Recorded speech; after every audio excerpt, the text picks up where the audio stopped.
अस्सलाम वालेकुम नाज़रीन, एक नए व्लॉग के साथ आपकी खिदमत में हाज़िर है। नाज़रीन, आज की इस वीडियो में हम बात करेंगे chief justice of Pakistan justice Qazi Faez Isa और चेयरमैन पाकिस्तान तहरीक इंसाफ इमरान ख़ान की। पाकिस्तान तहरीक इंसाफ एक्सपेक्ट कर रही है chief justice of Pakistan Qazi Faez Isa से उस रिलीफ़ की जो उनको ताहाल नहीं मिल पा रहा। 9 मई के बाद से आपको मालूम है पाकिस्तान तहरीक इंसाफ ज़ेरे अताब है। न सिर्फ उसके चेयरमैन बल्कि कई कारकुनान, कई मरकज़ी रहनुमा जो हैं उनको गिरफ़्तार किया गया, रिहा किया गया, फिर गिरफ़्तार किया गया और फिर रिहा किया गया। ये एक ना रुकने वाला सिलसिला जारी है। बिलखसूस जो फ़ौजी अदालतों में सिविलियंस का ट्रायल है वो भी अब जस्टिस काजी फ़ाइज़ ईसा के दौर में एक मरतबा फिर अदालती मुदाखलत के बाद दोबारा से शुरू कर दिया गया है। गो कि अदालत ने अब जो फ़ौजी ट्रायल हैं सिविलियंस के, जो 104 सिविलियंस इस वक्त फ़ौज की हिरासत में हैं, उनके ट्रायल पर यह हुक्म सादर किया है कि ट्रायल तो जारी रहेगा, ताहम हतमी फ़ैसला आने तक जो फ़ौजी अदालतें हैं वो उन पर अपने फ़ैसले नहीं सुनाएंगी। सुप्रीम कोर्ट के 6 रुकनी लार्जर बेंच ने 5 रुकनी लार्जर बेंच के फ़ैसले को अबूरी तौर पर मुअत्तल किया है और chief justice of Pakistan justice Qazi Faez Isa के हलफ उठाने से पहले, जब वो एक सीनियर प्यूनी जज के तौर पर सुप्रीम कोर्ट में काम कर रहे थे और justice Umar Ata Bandial chief justice of Pakistan थे, आपको मालूम है उन्होंने जब पाकिस्तान तहरीक इंसाफ, एतजाज़ अहसन साहब, जवाद एस ख्वाजा साबिक़ चीफ़ जस्टिस ऑफ पाकिस्तान, इन तमाम ने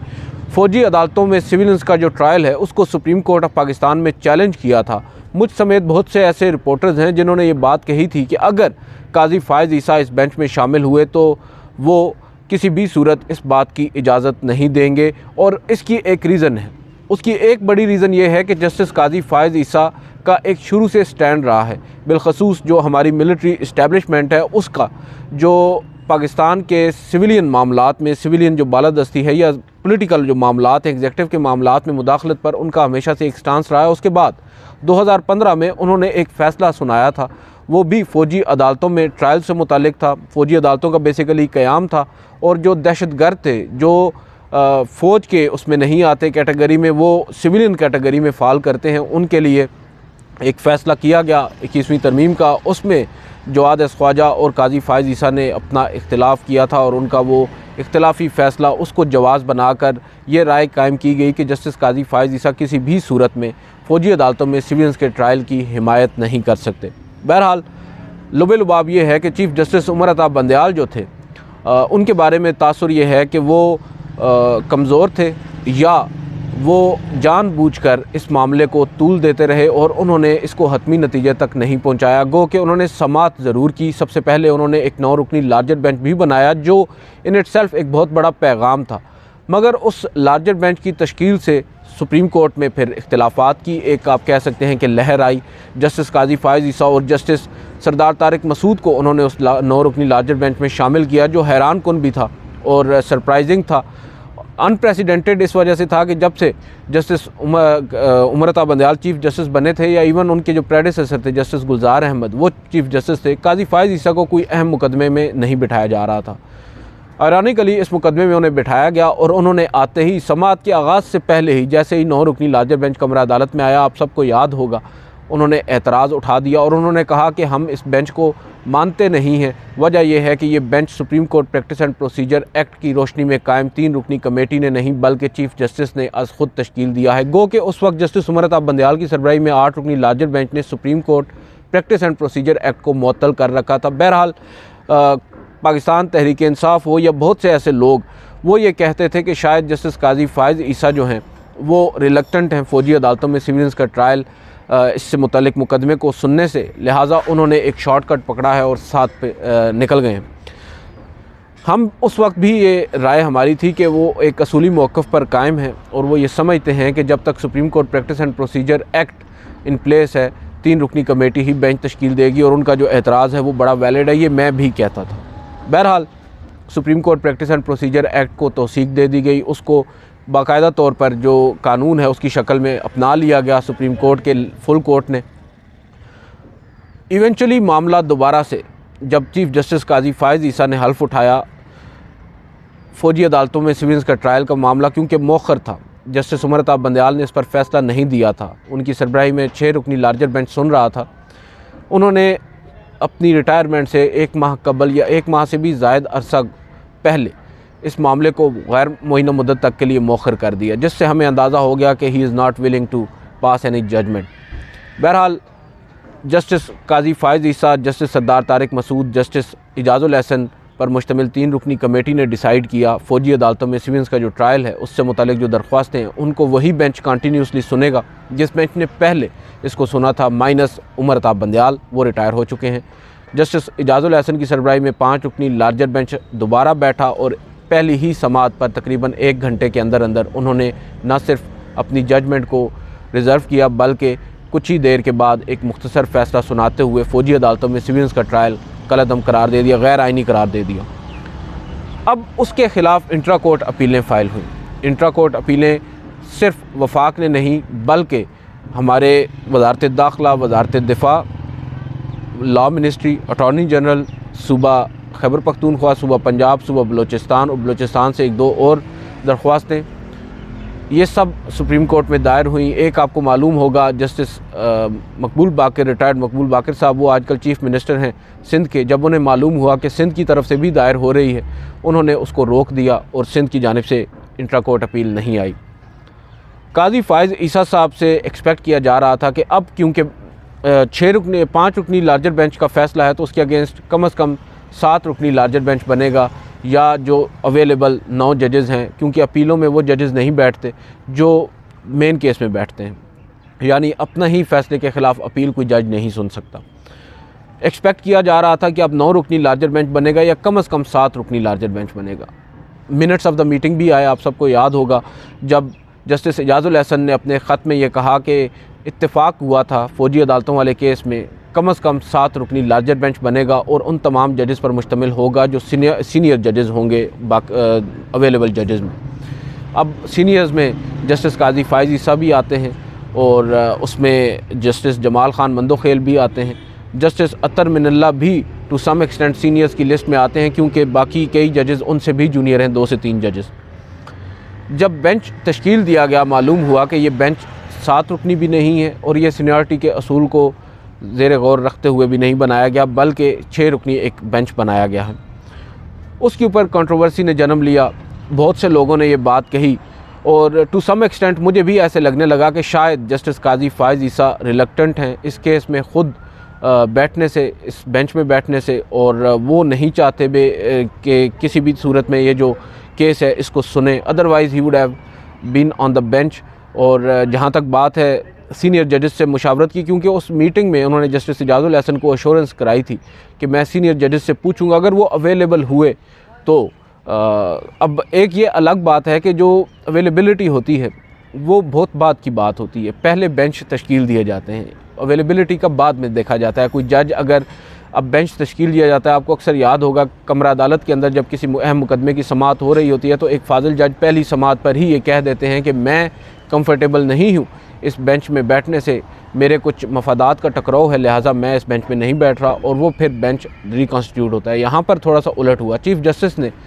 अपने तौर पर यह कहा कि बेंच तश्कील देने से पहले वो जजेस से पूछेंगे कि वो बैठना चाहते हैं या नहीं। बहरहाल उन्होंने पूछा या नहीं पूछा, हमारी इतलात के मुताबिक जस्टिस जमाल ख़ान मंदोखेल से तो नहीं पूछा गया था, दीगर मानदा के बारे में मैं कुछ नहीं कह सकता। जहाँ तक एक और मुकदमे की बात है जो जुल्फ़िकार अली भुट्टो रेफरेंस की केस है, उसमें बताया जाता है जस्टिस अतर मिनल्ला से पूछा गया था और उन्होंने उसमें माजूरी का इजहार किया था, क्योंकि उनके जो ससुर हैं गालिबन जस्टिस सफदर शाह साहब, वो माजी में जुल्फ़िकार अली भुट्टो साहब का जो केस है उसमें एक फ़ैसला दे चुके हैं और इसके अलावा उनका कोई ताल्लुक़ भी बनता है, इस वजह से वो नहीं चाहते थे कि इस केस को वो सुने। अब यहाँ पर आकर वो जो पहले आप कह सकते हैं इल्ज़ामात लगते थे और जो चीफ़ जस्टिस काजी फ़ाइज़ ईसा के बारे में बातें की जाती थी, उस पर बहुत से लोग ये कहने लगे कि शायद जस्टिस काजी फ़ाइज़ ईसा जो हैं वो अब अपने असूलों से पीछे हट रहे हैं और जो बात वो पहले किया करते थे वो अब उस पर कायम नहीं नज़र आ रहे।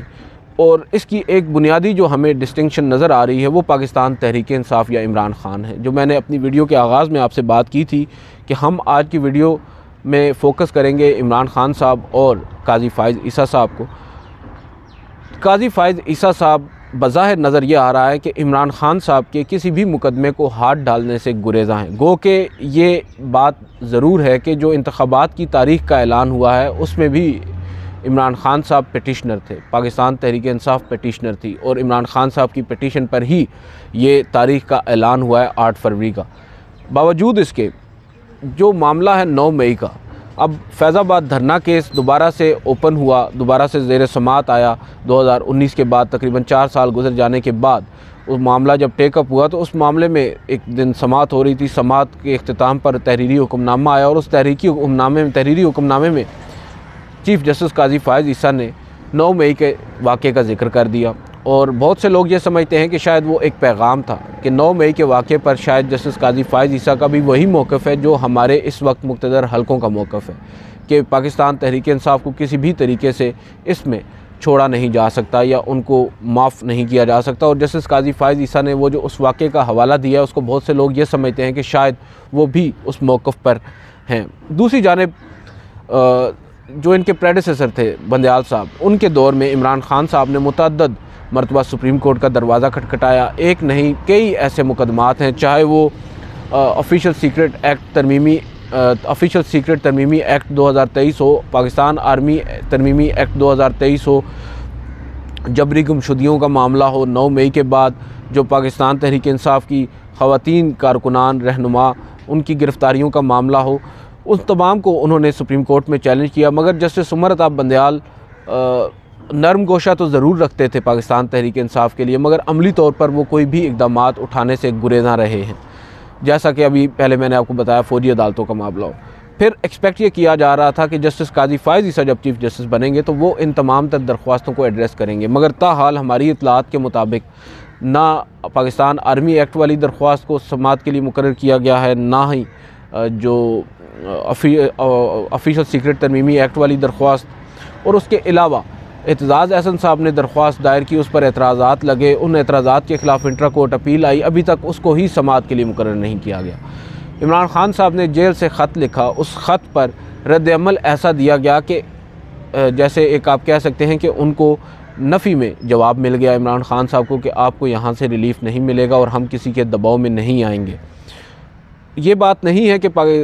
जस्टिस काजी फ़ाइज़ ईसा की जानिब से ही शायद कुछ हुआ है। दूसरी जानिब पाकिस्तान तहरीक इंसाफ या उनकी जो सोशल मीडिया टीम है उनकी जानिब से मुसलसल एक ट्रोलिंग का अमल भी जारी है। बहुत से लोग उस पर भी खदशात का इजहार करते हैं, कहते हैं कि आप एक जानिब एक जज से इंसाफ की तवक्को करते हैं, दूसरी जानिब उस जज को पर्सनलाइज किस्म के उसके ऊपर अटैक्स करते हैं, मुहिम होती है उनके ख़िलाफ़ जारी। उस पर वो ये समझते हैं कि अभी बेहतर ये होगा कि पहले पाकिस्तान तहरीक इंसाफ अपनी कोई बोनाफाइडी इंटेंट शो करे और उसके बाद ही फिर इंसाफ की तवक्को कर सकते हैं। मगर ये एक अलग चीज़ है, यहाँ पर बात है असूल की, बात है कायदे की। Justice Qazi Faez Isa chief justice of Pakistan है, उनसे एक्सपेक्ट कर रहा है एक साइल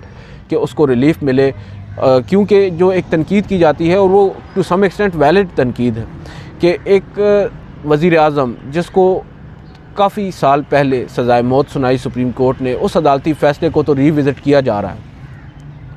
और एक शख्स जिसको 5 साल पहले ताहयात नाअहल किया गया उसकी नाअहली ख़त्म करने का मामला तो दोबारा से टेकअप किया जा रहा है और अज़ खुद किया जा रहा है, क्योंकि अभी रिसेंटली इन दोनों मामलात पर कोई दरख्वास्त भी सुप्रीम कोर्ट में नहीं आई थी। लेकिन दूसरी जानिब एक ऐसा शख्स जो फॉर्मर प्राइम मिनिस्टर है और वो आज जेल में बैठा हुआ है, उसके मामलात को टेकअप नहीं किया जा रहा, उससे बहुत सी एक एंग्जाइटी जो है वो फैल रही है बिलखसूस PTI के लोगों में। वो ये समझते हैं कि यहाँ पर शायद जो चीफ़ जस्टिस ऑफ पाकिस्तान हैं वो भी नहीं चाहते कि इमरान खान या पाकिस्तान तहरीक इंसाफ को लेवल प्लेइंग फील्ड मिले। लेवल प्लेइंग फील्ड की बात आपको मालूम है, अभी इंतखाबात का एक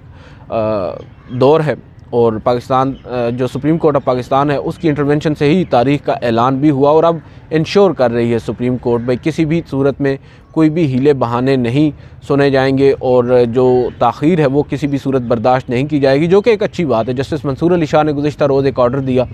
उसमें उन्होंने भी ये वाज़ेह किया है कि जब तक अब क्योंकि इलेक्शन प्रोग्राम जारी हो चुका है कोई भी डिलेइंग टैक्टिक्स जो हैं वो नहीं अपनाए जाएंगे। उन्होंने हाई कोर्ट्स को भी बाकायदा तौर पर पैगाम दिया है कि जो इस तरह के ताख़ीरी हरबे या इस तरह की जो दरख्वास्तें आती हैं जो डायरेक्टली इन्फ्लुएंस करती हैं इलेक्टोरल प्रोसेस को, उसको अभी इंटरटेन नहीं किया जाएगा, क्योंकि अब बाकायदा तौर पर ऐलान हो चुका है इंतखाबात की तारीख़ का, प्रोग्राम का। तो यहाँ तक तो ये अच्छी बात है। लेकिन दूसरी जानिब जो उनके रिजर्वेशंस हैं उन रिजर्वेशंस को एड्रेस नहीं किया जा रहा, उस पर बहुत से लोग परेशान हैं। वो ये समझते हैं कि शायद सुप्रीम कोर्ट को चाहिए कि वो इस मामले को टेकअप करे, अदरवाइज़ फिर जो काम 2013 में इफ्तिखार चौधरी साहब के साथ हुआ था वो 2024 में जस्टिस काजी फायज़ ईसा को भी भुगतना पड़ सकता है, जो इल्ज़ामात उस वक्त जस्टिस इफ्तिखार चौधरी को सुनना पड़े थे। क्योंकि ये बात भी एक हकीकत है, इंतखाबात का जो इनेकाद है वो ज़िम्मेदारी है साफ़ और शफाफ इंतखाबात की, इलेक्शन कमीशन का, मगर सुप्रीम कोर्ट ऑफ पाकिस्तान का किरदार बहुत ज़्यादा कलीदी होता है। अगर उस रोज़ चीफ़ जस्टिस ऑफ पाकिस्तान तलब ना करते चीफ़ इलेक्शन कमिश्नर को तो मामला मज़ीद तूल पकड़ लेता। ये इसमें कोई शक की बात ही नहीं है। जस्टिस काजी फायज़ ईसा की सरबराही में इस वक्त जो सुप्रीम कोर्ट है वो कम अज़ कम इस मामले में क्लियर है कि उन्होंने इंतखाबात करवाने और अपने फ़ैसले पर वो अमल दरामद भी करवाना जानते हैं, इसमें कोई दो राय है ही नहीं। मगर बात फिर वही आती है कि जो इंसाफ आज जुल्फ़िकार अली भुट्टो साहब का देने को सोच रही है सुप्रीम कोर्ट, और जो इंसाफ आज नवाज़ शरीफ और जहांगीर तरीन साहब को, जो एक मुस्लिम लीग नून के सरबराह हैं और एक इस्तेहकाम पाकिस्तान पार्टी के सरबराह हैं, उन दोनों को अगर आज उनकी नाअहली सुप्रीम कोर्ट ख़त्म करने जा रही है तो एक शख्स जो जेल में बैठा हुआ है और जो बार बार आपसे रिलीफ़ के लिए इस्तदाएँ कर रहा है और दरख्वास्तें दायर कर चुका है, उनको क्यों नहीं एंटरटेन किया जा रहा। अब आते हैं एक तकाबली जायज़ा ले लेते हैं जस्टिस काजी फायज़ ईसा, जस्टिस आमिर फ़ारूक और जस्टिस नईम अफ़गान पर मुश्तमिल एक 3 रुकनी कमीशन, आपको याद होगा कुछ अर्सा कबल हुकूमत ने बनाया था PDM की, जब ऑडियो लीक्स हुई थी, और उन ऑडियो लीक्स को पहले तो पूरे पाकिस्तान में वायरल किया गया, मीडिया पर चलाया गया, बाद अज़ां फिर ये डिसाइड किया गया कि अब इनकी तहकीकात होनी चाहिए, क्योंकि उस वक्त जस्टिस मज़ाहिर अली अकबर नकवी और जस्टिस साकिब निसार, जस्टिस इजाज़ुल एहसन, इन तमाम के नाम बीच में आ रहे थे। कमीशन तश्कील दिया गया चीफ़ जस्टिस बंदयाल से पूछे बग़ैर, उनसे मुशावरत किए बग़ैर, उस पर जस्टिस बंदयाल साहब ने उस कमीशन को काम से रोक दिया। मगर उस कमीशन ने 2 रोज़ अपना इजलास किया। पहले इजलास में हम तवक्को कर रहे थे, जो TORs में नहीं था, कि असल सोर्स क्या है उन ऑडियोज़ का। चीफ़ जस्टिस काजी फायज़ ईसा ने उस वक्त उस सवाल को पॉइंट आउट नहीं किया और उस पर उन्हें काफ़ी तनकीद का भी सामना करना पड़ा। मगर फिर सुप्रीम कोर्ट के एक और बेंच ने जस्टिस उमर अता बंदयाल की सरबराही में उस कमीशन को काम से रोक दिया, और एक्सपेक्ट किया जा रहा था कि शायद काजी फायज़ ईसा साहब चीफ़ जस्टिस बनने के बाद उस कमीशन के हवाले से कोई फ़ैसला करेंगे या उस कमीशन का इजलास बुलाएंगे या उस कमीशन में अपनी जगह किसी और को नॉमिनेट कर देंगे, मगर ऐसा नहीं हुआ। पैरेलल इस्लामाबाद हाई कोर्ट के जस्टिस बाबर सत्तार के सामने ये मामला आया, और उस मामले में उनकी जो ऑब्जर्वेशंस हैं उनका मेन फोकस ही ये है कि ये कर कौन रहा है, एजेंसीज़ कर रही हैं तो किसकी ईमा पर कर रही हैं, कौन उनको इजाज़त दे रहा है। अटॉर्नी जनरल ने अश्योर करवाया है कि हुकूमत पाकिस्तान ने या प्राइम मिनिस्टर ऑफ पाकिस्तान ने किसी भी इंटेलिजेंस एजेंसी को इजाज़त नहीं दी। बावजूद इसके जस्टिस बाबर सत्तार साहब ये पूछ रहे हैं कि ख़बर तो आ रही है कि IB को इजाज़त थी, तो आप इसको चेक करके हमें बताएँ, और बेसिकली मेन जो क्वेश्चन है वो उसको एड्रेस कर रहे हैं जस्टिस बाबर सत्तार साहब कि ये सोर्स कौन है, इन ऑडियोज़ को रिकॉर्ड कौन करता है और फिर इनको लीक कौन करता है, वो इंडिविजुअल अकाउंट है किसके पास। ये तमाम तर क्वेश्चंस हैं जिनको बदकिस्मती के साथ उस वक्त जस्टिस काजी फायज़ ईसा ने एड्रेस नहीं किया था। जबकि जस्टिस बाबर सत्तार और जस्टिस काजी फायज़ ईसा में एक चीज़ कामन ये भी है कि जस्टिस बाबर सत्तार, जब जस्टिस काजी फायज़ ईसा के ख़िलाफ़ सदारती रेफरेंस आया था सुप्रीम कोर्ट में, उस वक्त उनकी जो लीगल टीम है उसमें वो भी शामिल थे। अब जस्टिस बाबर सत्तार एक दूसरी साइड पर खड़े हैं और वो असल जो पॉइंट है, जो एलिफेंट इन द रूम है, उसको एड्रेस कर रहे हैं। जबकि जस्टिस काजी फायज़ ईसा शायद वो अब चीफ़ जस्टिस ऑफ पाकिस्तान है, तो उनके थोड़ा सा सोचने का अंदाज़ मुख्तलिफ हो गया है और वो चीज़ों को दूसरे अंदाज़ में ले रहे हैं। देखते हैं, अब मौसम सरमा की तातीलात के बाद बहुत से अहम मुकदमात समाअत के लिए मुकर्रर हैं। इंतखाबात में अब भी वक्त है और बहुत से लोग मुख्तलिफ क्यासाराइयाँ भी कर रहे हैं। काजी फायज़ ईसा साहब क्या इंश्योर करवा पाएंगे 8 फरवरी को इंतखाबात, और क्या उन 8 फरवरी के इंतखाबात को साफ़ और शफाफ बनाने में इलेक्शन कमीशन को प्रॉपर तौर पर डायरेक्शंस दी जाएंगी। आज की इस वीडियो से इतना ही, इजाज़त दीजिए, अल्लाह हाफ़िज़।